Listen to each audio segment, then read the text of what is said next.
હું જણાવું. પિતા એટલે કે જેને એક મકાનને ટકાવી રાખવા માટે મજબૂત પાયાની જરૂર પડે છે, તે જ પ્રમાણે એક સુંદર પરિવાર ટકાવી રાખવા માટે સાહેબ એક પિતાની જરૂર પડે છે.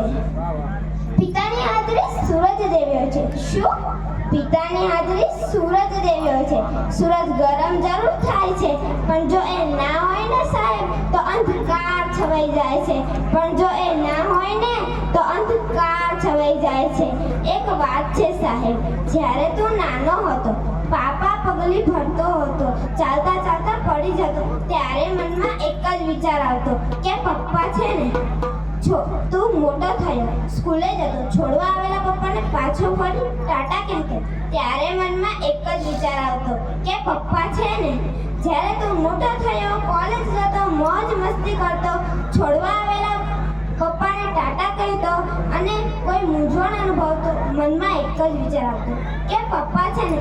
પણ તારા લગ્ન બાદ તારી પત્નીના કહેવાથી તારા પપ્પાને વૃદ્ધાશ્રમમાં મૂકતા પહેલા તને એ વિચાર કેમ ના આવ્યો કે પપ્પા છે ને? બસ અહીં ઉપસ્થિત તમામને મારી એક જ વિનંતી કે તમે તમારા માતા કે પિતાને ક્યારે વૃદ્ધાશ્રમમાં ના મૂકતા, કેમ કે એક છે ને ત્યારે જ તમે છો, તેના વગર તમારું કોઈ અસ્તિત્વ જ નથી. અને છતાં પણ જો તમારે જાણવું જોઈએ સાહેબ કે પપ્પા વગર તમારી ઓકાત શું છે, તો એક દિવસ તમારી જ શેરીમાં એક દિવસ તમારા પપ્પા જોડે આટો મારવા જજો અને એક દિવસ એકલા આટો મારવા જજો. ખબર પડી જ જશે. જે દિવસ તમે એકલા હતા, અરે તમને બોલાવવાની વાત તો દૂર રહી, લોકો તમારી સામું પણ નહીં જુએ.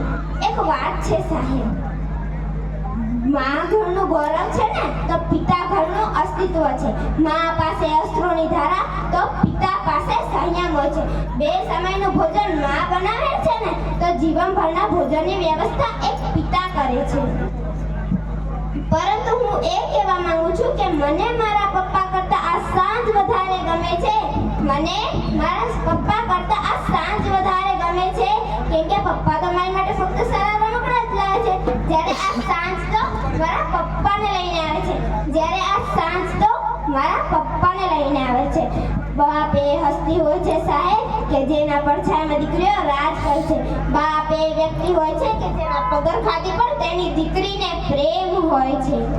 એક વાત છે, તું જ્યારે નાનો હતો ત્યારે મનમાં એવું થતું કે જો હવે કંઈ થશે તો, હવે કંઈ કોઈ બોલશે તો આપણને એવો વિચાર પપ્પા છે ને બધું સંભાળી લેશે. પણ મોટા થયા બાદ એ બધા વિચારો જ ક્યાં જાય છે? હું એ વિચારું છું કે મોટા થયા બાદ એ બધા વિચારો જ ક્યાં જાય છે? પણ હું એક છેલ્લી પંક્તિ કરીને મારી વાણીને વિરામ આપીશ કે થાક ઘણો હતો ચહેરા પર પણ અનંત પરિશ્રમ કરતા જોયા છે. થાક ઘણો હતો ચહેરા પર પણ અનંત પરિશ્રમ કરતા જોયા છે. આંખમાં ઊંઘ હતી ઘણી છતાં પણ ચિંતામાં જાગતા જોયા છે. પાય પાય ભેગી કરી અમારી ખુશી ખરીદતા જોયા છે. પાય પાય ભેગી કરી અમારી ખુશી ખરીદતા જોયા છે. અને એ ખુશીઓ માટે પોતાના શમણાઓને રોતા જોયા છે. પોતાની પસંદગીને ના પસંદ કરી અમારી પસંદગીને અપનાવતા જોયા છે. વ્યક્તિ એક હતા, વિશેષતા અનેક હતી. પિતા સ્વરૂપે મેં સર્જનહારને